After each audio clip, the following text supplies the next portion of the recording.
Good afternoon and welcome to the Be Formless Flow Driven CEO podcast. I can say this good afternoon because Caroline Mulcahy, welcome to the show, Caroline.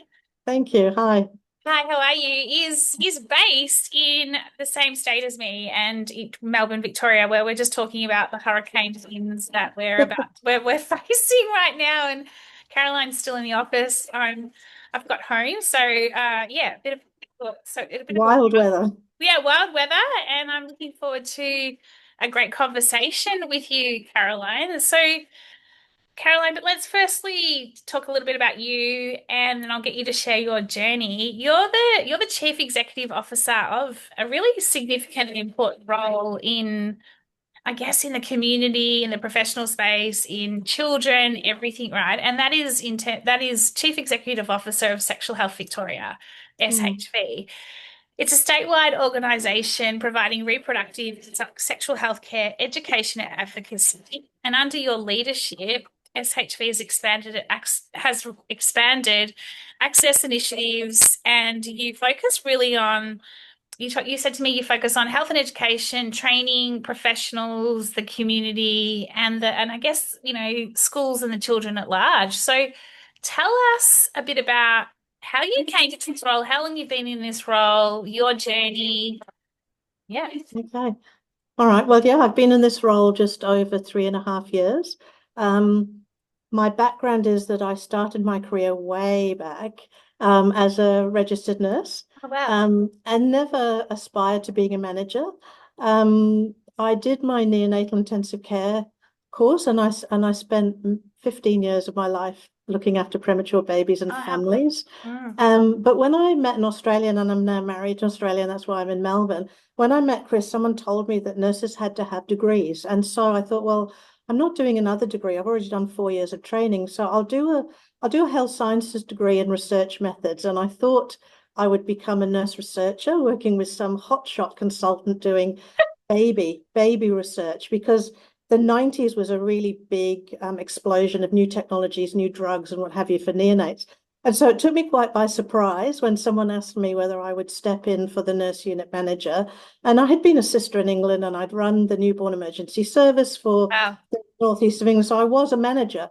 Um, but I stepped into the nurse manager role, then I stepped into a director of nursing role. Then I was asked to be director of nursing at the Women's here in Melbourne. And suddenly I was on the management trajectory and realized that I just love working with people.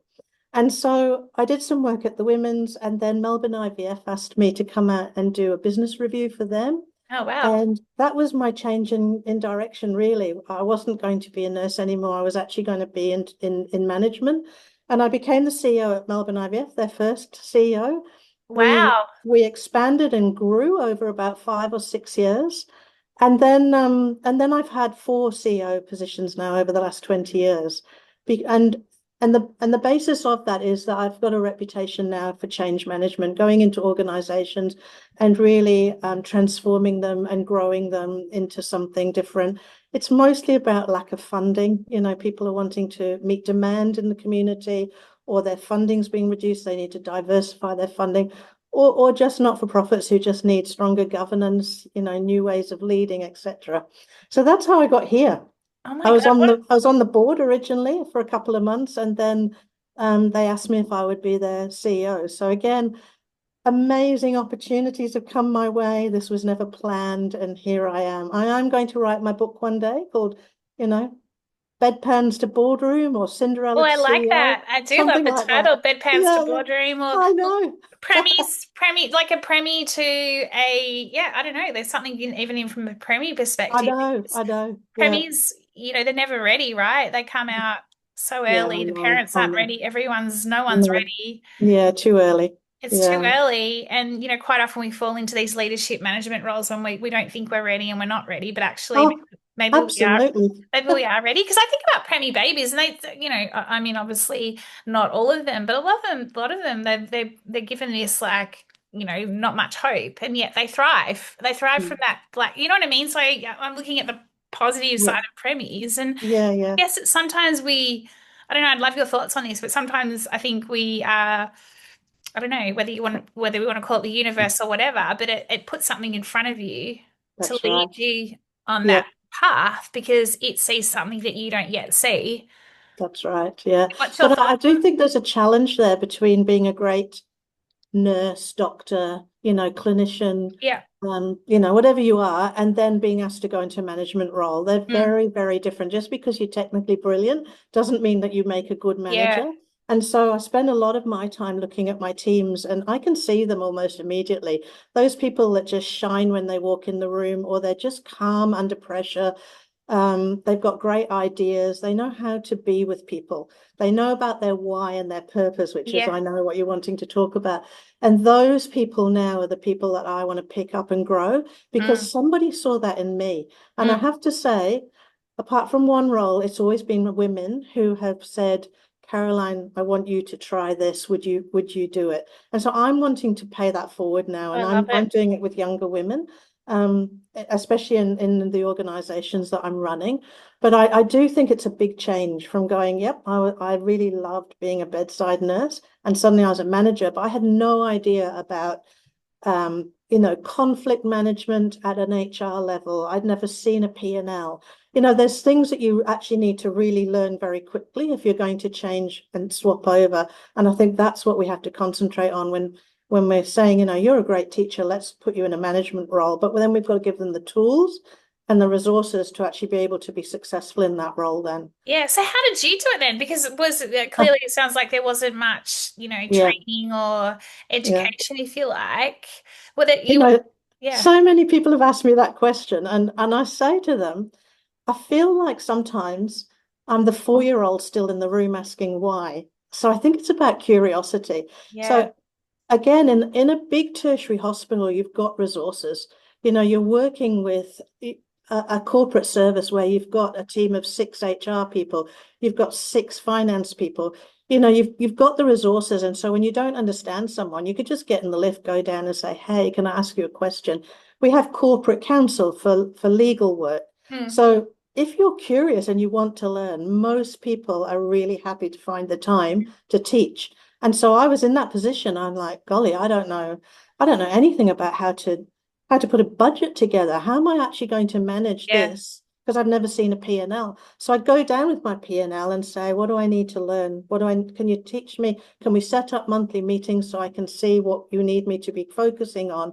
And I've done that through my career. There's still things now where, I have a wide network of very senior people, but I've got close friends I really trust where I go, I know this sounds ridiculous, but what do I do in this situation? Or what am I missing? Or what am I not seeing? Or can you teach me about this? Because this is I'm not an SME in this area. I don't know what I'm doing. And I think you need those people around you. And we've all got something to give, right? We've all got a little bit of expertise in something. So as long as it's mutual and they feel they can come to you and you're giving advice as well. But for me, it was definitely that hospital of that backdrop of all those expertise, those subject matter experts in their own fields to go and pick their brains. And I just love asking why. I'm really annoying in that way. yeah. I'm Because a bit like that too, and I think it's a lifelong learning thing, right? Like if I think back to even my career, it's like a bit of a no, like when someone says no or like someone gives you an answer that doesn't make sense. It's just yeah, continuing. It's for me, it's about solution finding. So like when there's a problem or something, you can apply this to leadership, right? In terms of absolutely. it's Yeah. problem solve, and it's like it's not problem solve Mm, because yeah, like there's always more to it. So mm, how do we keep asking those questions? mm. What's your view though on, for example, someone who is super curious but almost hasn't been given a chance or the opportunity, and yet they're still curious, but they need that, I guess, that guide, that person to, like you say, almost see something in them that they can't see because like I've recently just seen this and I'm like I'm giving back because I remember when it happened to me and it was just all the Mm, doors were shutting at the start of my career in terms of it's not what you know, it's who you know. And mhm, it was like I was looking at all these big leaders looking around going, oh my gosh, like mm, wow, mhm. how did they get to that, Yeah, in I've terms of been there. Yeah. Yeah. you kind of go, I don't think I'll ever get there, like at that point. And it was only that, someone gave me a chance. And it was Mm, just like, and that mm, was the trajectory of my career. yeah. And I think in today's day and age right now, I think that because we are so, I guess, in the busy, in the doing, and that everyone is doesn't have time, there's less patience and less presence. We're almost somewhat, what's the word I'm looking for? I feel like there's missed opportunities potentially with a lot of great talent out there that are Mm, actually just not the loudest person in the room. They're not the brightest person in the room, mm. and they need eliminating. Are you like, I mean, obviously you're obviously a very different leader, but like, well, what's your view on that? I think you're absolutely right. There's so many people in every workforce that just need to be given a chance, but it does come back to their leader, doesn't it? I Yeah, mean, coaching if time. their leader's not going to, one, recognize that, they've spotted that in that person, but then allow them, to create the space, whether it's Yeah, create the space in their day or create the space in their mindset, then it's really hard for those people to excel.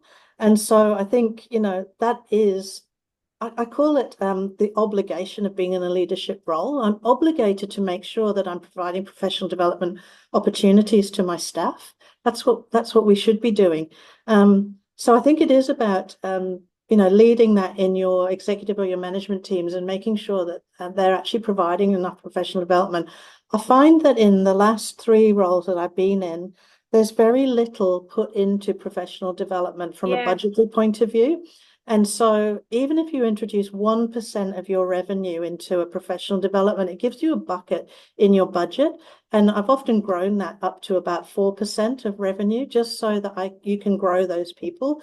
But I think it gets left behind. It's one of those things that we're so busy, as you say, serving our community and making sure mm, we do whatever's in our contracts or whatever we have to do on a day to day. I don't think enough managers reflect on their people and who they've got in their teams. But I would say the return on investment of actually giving someone an opportunity to go and do a leadership course or just to grow um, is massive. You yeah, know, they will take that opportunity. They're really grateful for that opportunity. I've got 2 of my staff at the moment doing very low level leadership training. I've got 2 of them doing the next level, which is enhanced leadership. One of my executive team went off and did the Williamson Fellowship with Leadership Victoria. They've got to be interested, right? They've got to yeah. actually, They've got to be um, curious, like you they've got to say. be curious, but also if you have that in your performance reviews as 3 questions, do you think you've achieved what you set out to do last year? Have you enjoyed it? And what can I do to support your career? That's the question. And they'll all go, oh, I don't know. But to go, well, just go away and think about it and come back and see me because, I think there's something that you could do. There's always something that Yeah, you want to learn. Give them the space to think it through. I haven't had one person not come back to me and say, actually, I'd really like to do this, but it's a bit expensive. And we go, right, let's look for a scholarship. Let's talk to yeah, so and so. And, we can help people. And mm. then there's the people who aren't interested. And I think that's okay too. Just as long as they're doing their job well and they're enjoying their role and they feel fulfilled by that, I think that's okay too, because we can't all be leaders, right? No, We and can't, not everyone is want to no, be a leader. And it's an no, interesting point you've raised because I haven't really spoken to anyone about this on the pod in terms of that, I've had staff in the past say, I don't want to be any more than I am yeah, in what I'm doing. mm, And I think that's really brave because it's okay. there's so much emphasis on ladder succeeding. If you get to this, you'll get to this, if you get to this. But like, how often do we get there and then we feel unfulfilled, or, it comes back to your purpose, back to your why. And Mhm. yet, I love the fact that there are people that have this ability to be able to go, you know what, this is all I want to do. This is enough for me. And I'm like, incredible. But also knowing Yeah. that this is what they're really good at. These are their strengths, and they don't want to pursue any more than that. And I think that we quite often look down on that as if to say, well, they've got no ambition, True. they're I've not got a bit of driven. envy for those people actually, that Pardon? they are satisfied. I have a little bit of envy. If I look back, Yes. I'm English. if I look back at my life, I've got friends who are still living in in their hometowns, and I think, how can you do that? Yeah. Like travel out, the world's out there, go and explore it. They're still in their hometowns. Then I've got nurses who, are still doing registered nursing, 40 years in a nursing career, and I think, wow, I do have a bit of envy that you're not constantly looking. I'm Mm, constantly looking, and mm. as I say, I think it drives me mad at times, but I'm sure Me it drives too. other people mad. But those people who are really satisfied and they're really good at what they do and then are enjoying it, that's what I mean about as long as you're getting that joy from what you're doing, I think that's okay. Yeah, Yeah. I agree. I agree. And I look at that sometimes too and go, I say it quite often, or not quite often, but I say it every now and again, like when I'm feeling tired or I'm just like, chasing something and it's my ego, kind of Yes. almost like driving the Mm. agenda here. I'm like, why can't Mm. you just be happy? Settle. Settle. Yeah, Just why can't settle. you Yeah. just Yeah. I want to switch it up. I've got a question around the different generations in the workforce right now. We've got like I Mm. need to confirm the stat. I think we're at about 5 or 6 now in terms of different ages, different generations. Mm. What are you seeing in terms of, if anything, what are you seeing from the difference in leadership styles across the different generations? Have you noticed anything? Like I think about, Gen Z and even the younger up and comings, my nieces Mm. as leaders and they're still in high school and just like Yeah. kind of think about, well, what are they going to be like? I know. So in terms of even in the business you're in right now, do you Mm. see a Yeah. variation? Absolutely. So, I mean, I am in a really inclusive organization. Yeah. So, I have all ages and all genders in my organization, and I do sometimes feel like the old lady on the block because I grew up before mobile phones. When I did my degree, there was no digital. It was, you had to go into the library and you had to photocopy articles. And so I joke Me with them too, I about think. Yeah, how me too. quickly they can just access Mm. information and how lucky they are, but to make sure it's factual, and they're actually pulling down factual information and it's evidence based.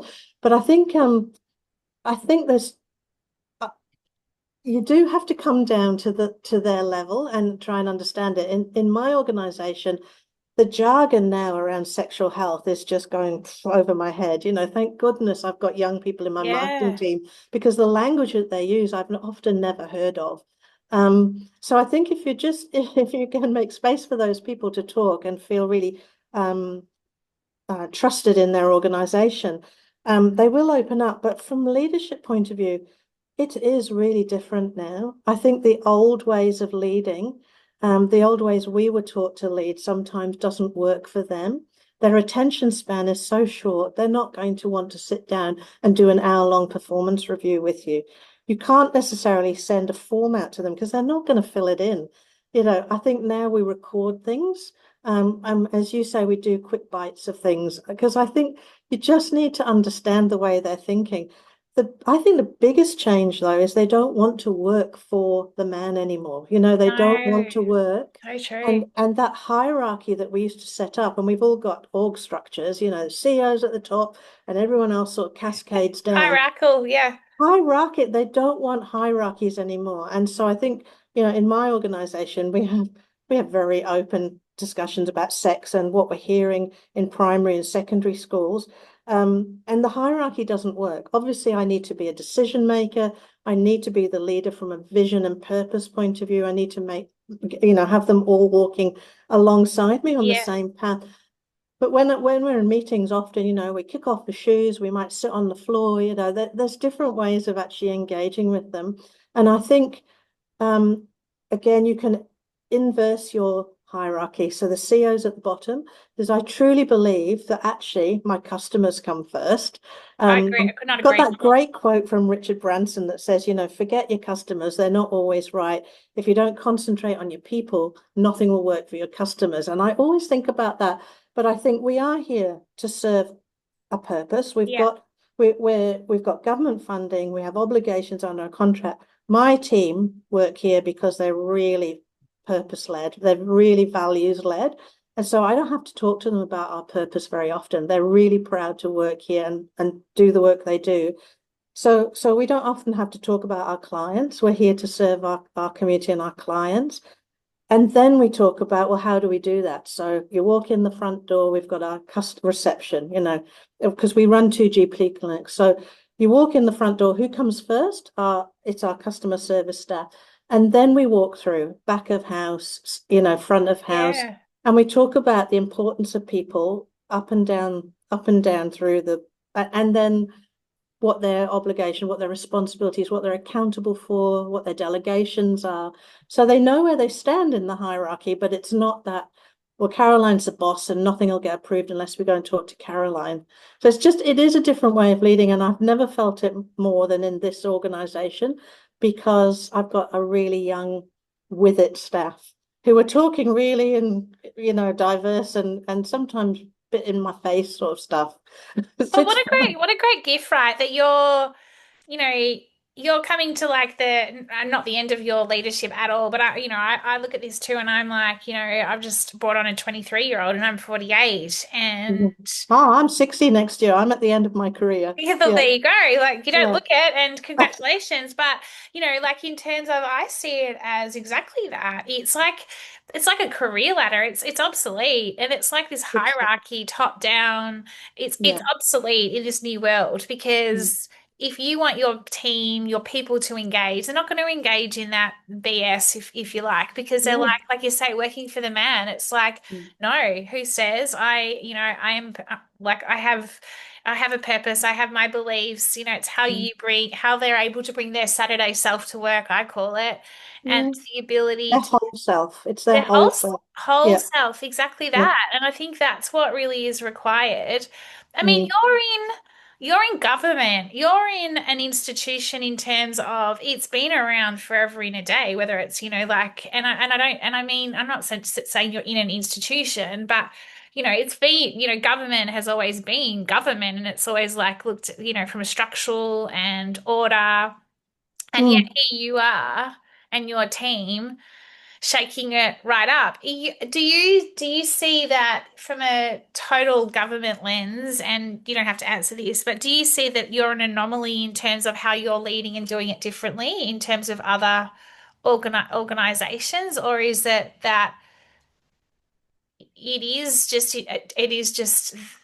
I don't even know what my other question would be around that. But are you seeing this more and more in the type of organization that you're currently in? Like, are you seeing this more and more? Or are you seeing this that it's still the status quo? It's still old Yeah. world. Yeah. We're actually a non-government organization, so we are an Sorry. independent charity, but we Yeah, are we do receive government funding. that's right. Sorry, that's Um, where I got the government bit from. Yeah, Sorry that's about right.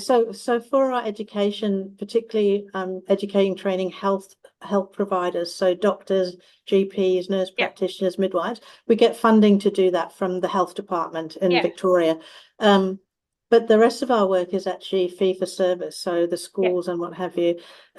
But I think I would like to really say yes, of course, I've seen it all change, but really I haven't. When you look at the big corporates now, they're all being led in that old-fashioned traditional way. But I think COVID has changed it and will change it, because and the government are picking up on that in Victoria with this. They're trying to legislate now work from home. yeah. COVID taught us that we do not need to be in the office full time. I mean, I like my staff to be in the office 3 days a week. Um, Do you and that mandate it? I've asked them to come in 3 days a week. It's not mandated, but I prefer them, and we do talk about it when Yeah, people want to do less.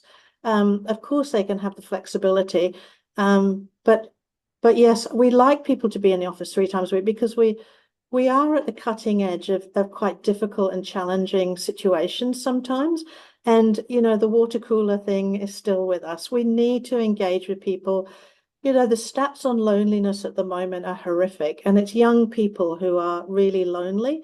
I, I just went to a lecture recently from the Victorian chief epidemiologist, and the number one health concern for the chief health officer at the moment is loneliness. It was on the really? news again this morning about young people using AI to chat to and befriend rather than their own Yeah, friends, I and the heard dangers this. of that.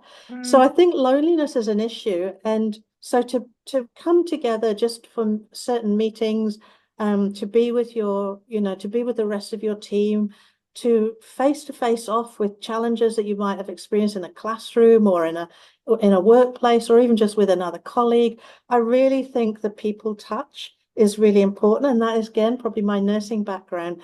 But to be with other people and to generate enthusiasm, passion, just to learn from other people's experiences. We just need to be communicating more with each other. So I really want my staff to come together, but also they can be at home, 2 days, 3 a week. Yeah, and then how do you work it? So I'm a big believer in accessing that flow state where you have that ability to do the deep work, where when it's effortless. Like you might be writing I don't know, like a report or applying for a grant, for example, and you're in the zone, or it might be something that you love doing outside of work, where you're like when I'm walking my dog, I'm not Yeah. thinking about anything else but walking him, right?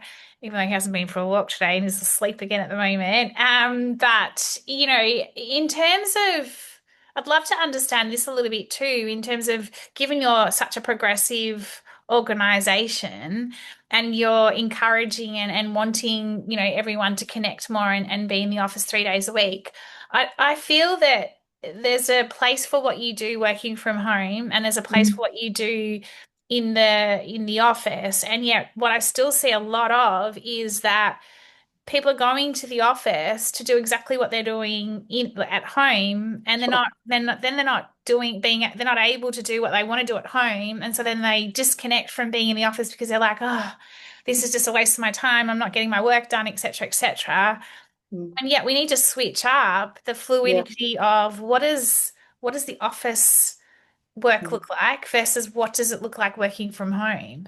So Mm. that Mm. like how do you and your team manage that? How do you Yeah, you asked me before if I mandate it, and that's exactly why we don't mandate it. So in our workplace, different teams pick a day where yeah, they all come together. So my education team have picked Tuesday, and I used to work from home on a Tuesday, but when I realized that the education team were in the office on a Tuesday, I switched up my day and I come in on a Tuesday now. And we talk to our staff about the days when you are in the office are days when you can have face-to-face meetings.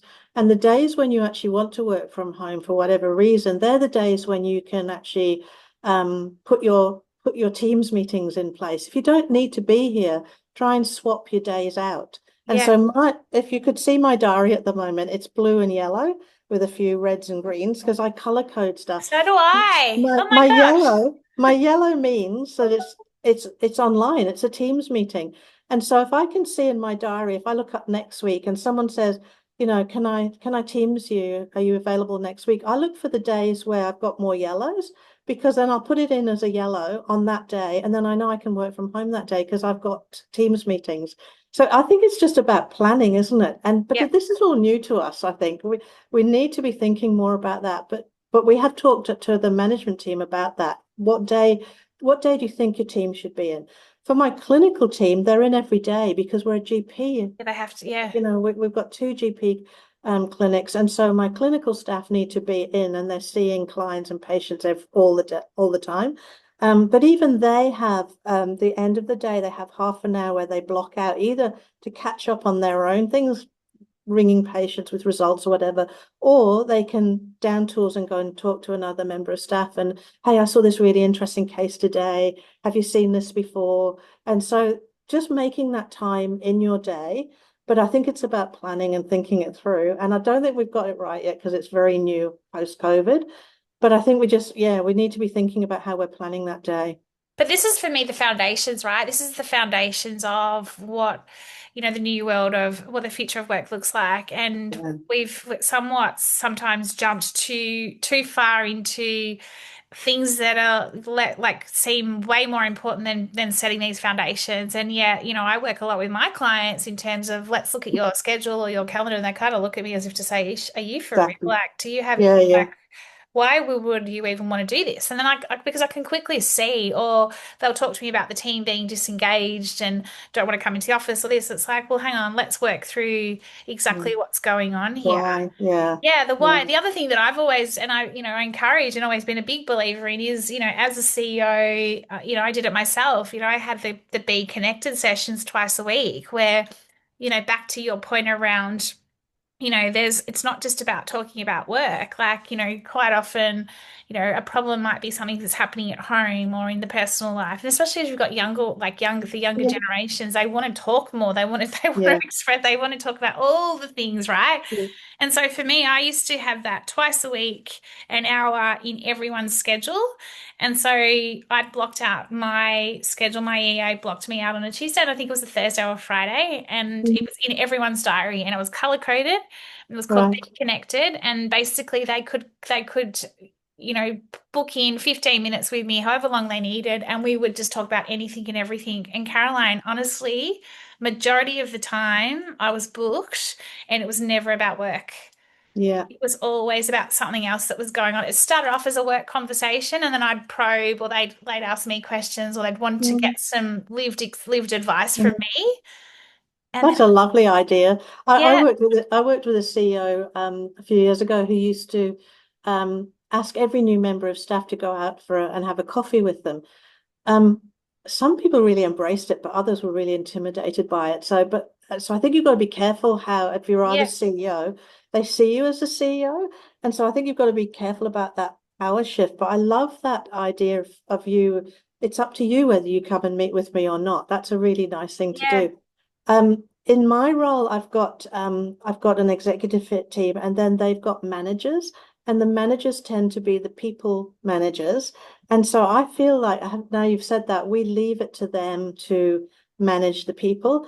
And, even when I'm emailing someone and saying, oh, hey, B, I need you to do this, I'll make sure that I CC the exec and their manager so they know Mm, I'm engaging with you mm, directly. mm. And I don't tend to engage unless we're in the tea room. I know that the clinical staff all down tools. There's no appointments between 12:30 and 1:30. I know they'll be in the tea room having their lunch, so I'll pick my lunch up and I'll go in there. That's the time where we have those conversations, and sometimes they're hilarious.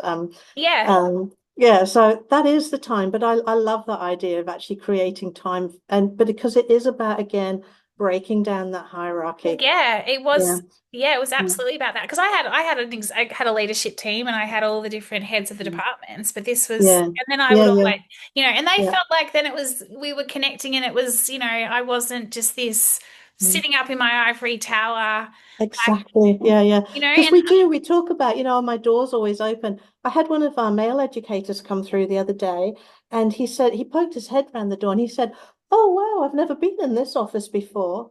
And I was shocked. I yeah, said, "Are you kidding me? Come in."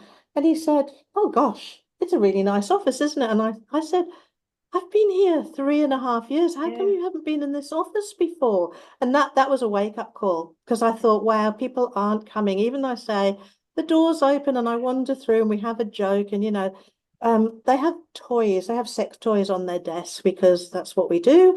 And sometimes I'll go and think, what do you do with that? And that'll break the ice. And then we have yeah, conversation. that's A cool. lot of the teachers come back with post-it notes from the kids. So, they do, write something that you want to ask, or write a question. And then Yeah, when they come back, they often put them on their workstations. oh, And so I cute. go, I go and have a look at them because it keeps it real. When you Yeah, when you look to see what there was one last week which made me guffaw with laughter. I thought it was so cute. It was said, "Do girls have armpits too?" And I thought, oh my gosh, that is so cute, but it's really grounding. And so yeah, then you can go, just engage with your people and break down the ice. But that was a moment where I thought, how come you have never been in my office yeah. before? It's That's true though. incredible. Yeah. It's I true. hadn't I hadn't thought about it. I thought we had this really open, transparent workplace, and that was a bit of a whoa, okay, I need to do Yeah, more. I need to yeah. get more Yeah. people in Well, here and it's where it's called awareness, if you ask me. You've got yeah, awareness in spades, but you were just like, oh, okay. I've yeah, got two last questions. Well, one's not a question, but I've got a couple of questions, and then I'll let you get back to your afternoon to ideally avoid this crazy hurricane can going you hear the on. thunder? There Yeah, is thunder now, yeah. yeah, yeah, yeah. When you booked in for my podcast, I asked you what's one unique insight or lived experience when it comes to life, leadership, and or business. And we've talked a fair bit about this, but I'd love your very short, and it had an exclamation mark, which I absolutely love when it's things it's very much purpose drives everything you do. Tell Purpose us, does. tell us. Purpose does drive everything I do. And I think, again, it comes back to why I became a nurse. I have spent my whole career in service of others. And so if you don't have that vision for either yourself or the organization that you're running, then you have no purpose. And so I think you've got to reflect on yourself. You've got to know who you are, and you've got to work out what you think your purpose is in life, whether it's, as I say, whether it's your family life, your personal life, your hobbies, what actually drives you to do what you need to do. And recently, and I stole this from somebody else, they said to me, what's your three reasons for purpose? And she said, I need to lead a joyous life, an adventurous life, and I need to serve. And I thought, that's it. In 3 words, that's my life. I find things that bring me joy. I won't work in a job that I don't enjoy. And I'm a bit silly at work. I'm a bit of fun because I laugh a lot. I can So tell I love that. joy is important. That's my purpose, to make others really comfortable, to be adventurous and to question the status Yeah, quo, to be curious. curious, Yeah, and do things. I've bungee jumped, I've whitewater rafted, horse I ride, love it. all that thing. Have an adventurous life, but then service. What is it that's your purpose? What are you on this earth to do?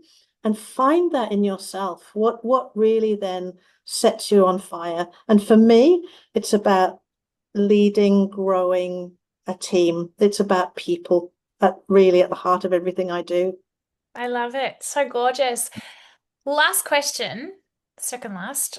What is next for Caroline? Like in terms of you hit a big milestone next year without giving away all Mm, your trade secrets. You just called out your three purpose. And I'm yeah. going to ask you from a leadership perspective because I think whether I believe it's all interconnected, life, leadership, career, business. Mm. What does it look like? Have you thought that far ahead yet? Like I what does have. it start to look like? I certainly have, and it's within grasp, but I don't know what my next step is. But I've had this conversation actually with my chair. I think I could stay in this role. I really love my team. I love the work we do, and I've changed this organization, and we're about to, head off into some growth and do more because we can't meet demand at the moment, either in education or in our clinics. And so, I have work to do within this organization. But when I think of my purpose, I'm thinking about now, what's that next stage? What's that next 5 to 10 years? And I'm actually doing some work with Oxford University at the moment around systemic change and new models of leadership theory to make Amazing. systemic change, but at a global level. Yeah, Because amazing. I think I could take the last 40 years of all that wisdom and knowledge and expertise that I've got, and I feel like my purpose is being tested at the moment around. I grew up in Africa and I went there last October to volunteer, and I feel like I need to go back and do Mm, something really purposeful on a systemic level to have a much bigger impact than one organization or one team I member love at a it. time. So yeah, as I say, I don't know what it is yet, but you're absolutely right. You've hit the nail on the head. There is something brewing in me that wants me to do something bigger. Could be with DFAT. I'm not really sure at this point. Yeah, and I think it's just Um, following. I think it's just remaining yeah, to be curious and that's right. dare I Yeah, say it, allowing yourself to be formless, where you're starting to shape, reshape. You don't yeah, know. It's like yeah, when you pour a glass of water over, right? It goes into all these different spaces and mm, places, yeah. and just Or the seeing it. ripple, the Yeah, drop and then the ripple. What's that yeah, ripple for me? exactly that, Yeah. exactly that. Okay, last question. What would be one piece of advice you would give Caroline, who started her career? Oh no, hang on. Caroline, who was going from, who never thought she'd be in management, but took her first manager role. What would be one piece of advice you would give her now? Oh, I did it. So the piece of advice was when someone offers you an opportunity, even if you don't think you can do it because you can, and people are around you to support you. If you're asking one piece of advice, which I would do differently, Yes. um, I think I would try and slow down and enjoy the moment. I think like we started at the very beginning of this podcast, I think we are in a hurry sometimes to do and grow and to be better and take that promotion, what have you.